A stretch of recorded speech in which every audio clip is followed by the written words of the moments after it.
On October the 8th, 1976, I made my biggest accomplishment, my greatest accomplishment. I gave birth to a baby boy named Dustin. And I had been pregnant for what seemed like an elephant's period of time. I had already been to the hospital once and didn't deliver. So when Dustin was born, I drove myself to the hospital because I couldn't get his father up. And I gave birth in the emergency room. I just barely made it.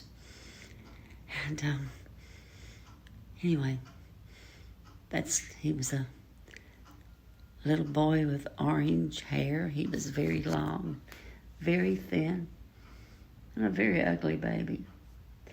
But he turned out to be the cutest little boy. He even won some beauty contest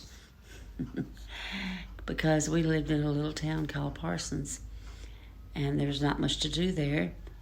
A lot of kids were in beauty contests, and as a 2-year-old, he was actually placed first runner-up. Should have won. But what was an ugly baby was a beautiful child. And Dustin has always been just the greatest thing I've ever done. He was always brilliant, very gifted. In kindergarten, I got a call that they had given an IQ test and he had the highest one in the whole school. Of course, that was kindergarten, but it was 1 through K through 6. And when he was in the 5th grade, he got a petition up for his school to just do everything. And this was, keep in mind, Dustin was born in 1976. So this was really prior to just a common computer use. But he got a petition up for the school because he didn't want to have to write. He was very lazy at that time. And he got maybe 300 or 400 signatures proving how much you could save if the teacher didn't have to grade the papers, how much you would save on papers and pencils. And, if he'd spent that time just doing his work, but he had got this petition and presented to the principal about wanting only to have computer-activated responses, not having to write anything, and to save people from doing homework. Brilliant child. Anyway, he grew up to be a great kid. When he was a freshman in high school, he was chosen to play. Keep in mind, he was a freshman on the number 1 football team in the country at that time in Hoover, Alabama. And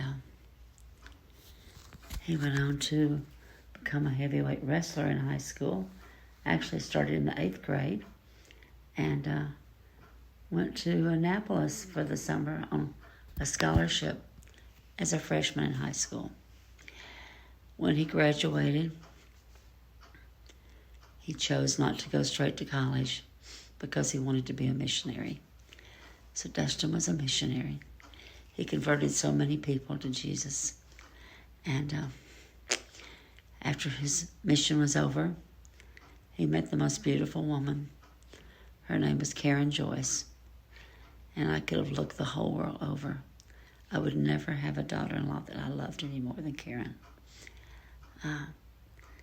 Together, those two gave birth to 5 children. When Dustin came back, he got a job working at Brinks and the coin section, and then he rode in the back of the truck sometimes with the gun. And he put himself through college.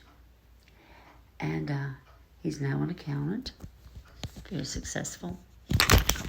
And I love this man. To me, he'll always be my baby. But I wanted him to say a few words today. And after this talk, I'm going to play one of my favorite songs. It's very lengthy, but Hallelujah. And it's the version I really like.